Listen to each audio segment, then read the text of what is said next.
If you're a homeowner and you're getting ready to move, one question usually comes first. Should you buy your next home before you sell or sell your current home before you start looking? There's no single right answer. The best call really depends on your finances, your local market, and your timeline. A trusted agent can help you weigh all of that. But in a lot of cases these days, selling first puts you in a stronger spot. So the advantages of selling first is that selling is usually the trickier half of a move today. So getting it done first clears your biggest hurdle, and that's especially true right now.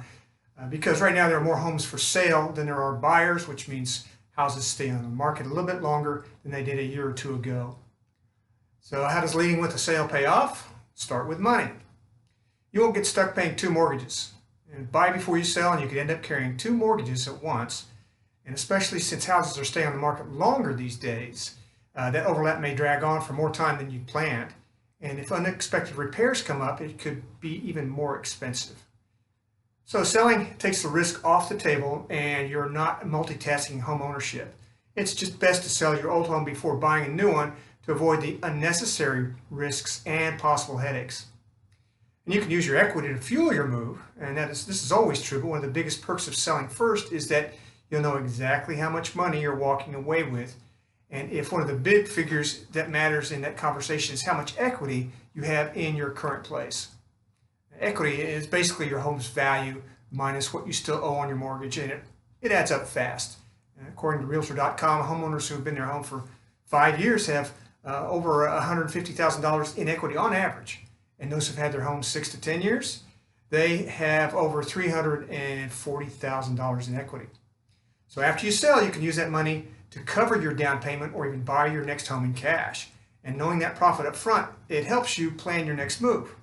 Your offer will be hard to pass up, right? So when your house is already sold, you don't want to make your offer contingent on that sale. In a market where buyers are taking their time, that's exactly what a seller wants to see. So picture it from the seller side. If your house has been sitting for a while, they'll gravitate toward the offer most likely to close without a snag. And that can also give you room to ask for a little bit more, like repairs.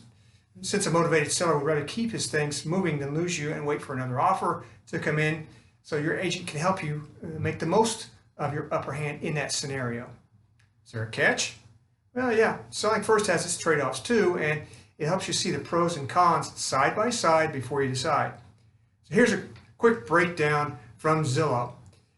The pros are you can use your equity and your power to help you move. You don't get stuck paying two mortgages, and your offer will be tougher to pass up. And the cons are you may need a place to stay in between moves, and you get caught without a house, storage and moving twice can really add up. Now the cons are manageable with the right plan, so talk with them with your agent, but they can help you negotiate things like a rent back, where you can stay at your house for a set time after closing, or line up your flexible closing dates to keep the transition smooth. The bottom line is there's no one-size-fits-all answers, but buying and selling at the same time. But for a lot of homeowners, leading with the sale makes moving easier on their mind and on their wallet. Hey, call your agent. Call me if you have any questions.